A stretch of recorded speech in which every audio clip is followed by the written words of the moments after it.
All right, last hour we gave the producers a break and decided to choose our own news. Now we get the stories that weren't chosen, but still will pique your interest. It's time for the leftover news, John. Yes, these are the stories you guys did not choose during the last hour. So here we go. You guys remember when your choices were, well, none of them. Oh, Made in the Shade. Remember Made in the Shade? Yeah. Made in the Shade. You guys didn't choose that one. I felt bad about that. Yeah. If you've ever had to ride the bus, guys, you know that one of the worst parts is having to wait for the bus with the sun beating down on you, or nighttime standing there in the dark, you know. Enter La Sombrita. What? The city of Los Angeles is installing these around this town to give respite to weary travelers on city buses. It's called La Sombrita. Okay. Critics have said, at only 24 inches wide, La Sombrita doesn't really provide much shade. It's not very big.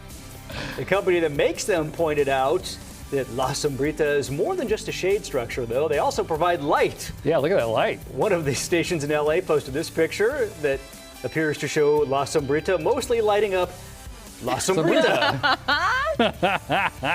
Now, how much does La Sombrita cost, you guys ask? Yes, how much, John?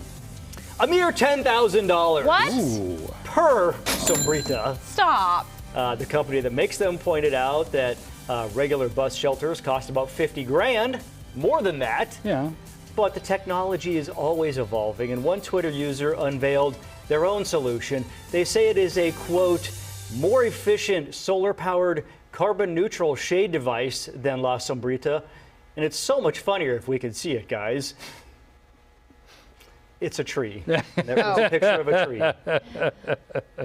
Honestly, that's laughable. For 10 grand, and you're offering shade to one body. Unless you snuggle. And depending, like if it's the afternoon and the sun's low, then you're, you know. Yeah, that seems like a great use of The $10,000. story behind it, though, is apparently this is what needed to be made in order to wind through all the regulatory. Oh, it needed to be like low profile, Okay. essentially. But it doesn't, for Right. $10,000, it does not accomplish what they It's too hope high it will up. accomplish. Yeah. La Yeah, and Sombrita. the light is barely there.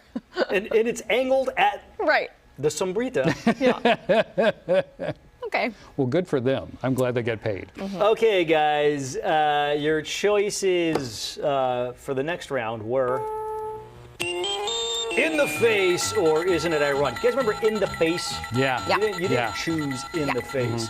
Guys, for years, companies have marketed beauty products as gentle, delicate, natural. After all, if you're putting it on your face, you want it to be pleasant. Actress, model, and fan of Good Day, Cara Delevingne has teamed up with a big multinational company. If you know, you know. She's teamed up with a big multinational company to market a new face mist made from industrial wastewater. Stop it. Okay. Vattenfall generates electricity for people in Europe. They are giving out 50 milliliter samples of the aptly named industrial emissions face mist. Okay. It's made with the wastewater from a power plant in northern Sweden, so you know it's good. Vattenfall says the plant uses hydrogen, so it's 100% fossil-free. Okay. You can buy it. They are giving out free samples, though. The company says they want to raise awareness about fossil-free hydrogen fuels. In a statement, Delevingne said, quote, "If it takes applying emissions to my face to spread this message, I am willing to do it." And then she went on and on about how much she loves Good Day Sacramento. Wow. Now, here's the thing. I understand it is fossil free, but it's still wastewater. This is water. Yeah. So But then is it just water? But They wait, filter it. first, though. Yeah. Now listen. You know, she's beautiful. She looks like that. I'll do whatever she's doing. We should remember that Cara Delevingne would never ask us to do something she wouldn't do herself. This is true. Do you notice that she has a tattoo inside of her ear right Did she? here? Yeah. Oh. I was like, that's gonna hurt. Do we think? Are you it's- sure it's not just waste from the wastewater? Do we think it's yes? Do we think it's the Vattenfall logo? Could be. All right, guys. Final round. You guys remember you did not choose Guard Your Grill. Oh, Remember okay. Guard Your Grill. You Yeah. did not choose Guard Your Grill. A Wisconsin man had some very strange symptoms after surviving an epileptic seizure. Oh, no. He started coughing and wheezing, which are not typically symptoms associated with epilepsy. Okay. So he went to the doctor, and the doctor did an x-ray. The chest x-ray showed something was lodged in his lung. Uh-oh. It was horseshoe-shaped and appeared to have jagged edges. That's when he told the doctor, you know what? I haven't been able to find my silver-plated grills since that seizure. Oh, no. He inhaled his grills Oh my goodness. Oh, my all the way into his lungs. Oh. What?